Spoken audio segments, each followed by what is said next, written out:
jibril alayhi salaam moo ñëw fekk yonent bi sallallahu alayhi wa sallam xadis bi soo demee ci mustadrak dal xaakim di nga ko ci gis ak ci yeneen téere macha allah borom xam-xam yi mu nekk xadis bu wër. jibril alayhi salaam malaaka jibril moo wàcc fekk yonent sallallahu alayhi wa sallam ne ko yow muhammad mu ne ko yaa muhammad ish ma chita fa innaka mayitun dundal loo mën a dund ci kaw suuf ak at yoo mën a am ak lu mu bari ak lu mu gudd ak lu mu macha allah dundal loo bëgg bés dina ñëw di nga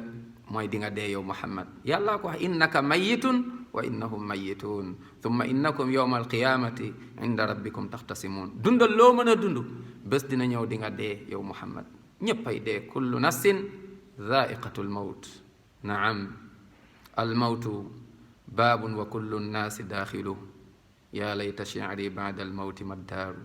dee ngoog ñépp a ciy jaar ñéppay jaar ci dee. ñeenti incha allah taala ñu médité ci xalaat ci mu ne ko yow muhammad bii mooy bu ci njëkk mu ne ko yaa muhammad mu ne ko ish ma chita fa innaka mayitun mu ne ko yow muhammad dundal loo mën a dund bés dina ñëw di nga dee yow muhammad loolu mooy conseil bu njëkk bi. ñaareel bi dinañ ko expliquer après mu ne ko yaa muhammad yow muhammad ish ma chita fa innaka mayitun xamal ni bés dina ñëw di nga dee. kon yow it sama mbokk yow it sama xarit yow it sama baay sama yaay xamal ni yow it bés dina ñëw di nga dee di nga jóge ci àdduna bi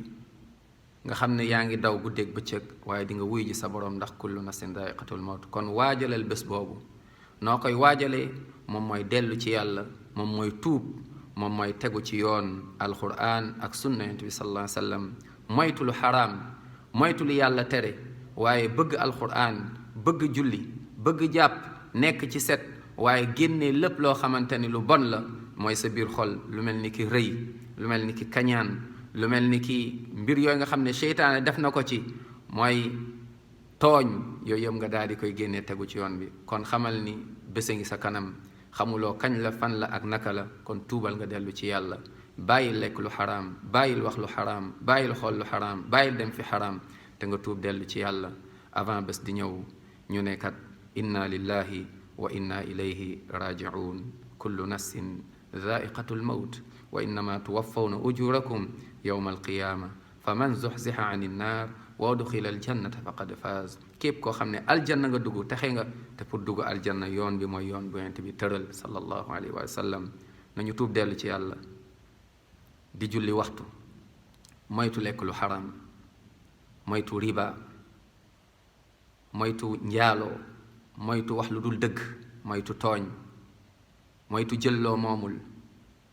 ñu dellu ci yàlla yal na yàlla sàmm ñu def ñu jullit xaqan.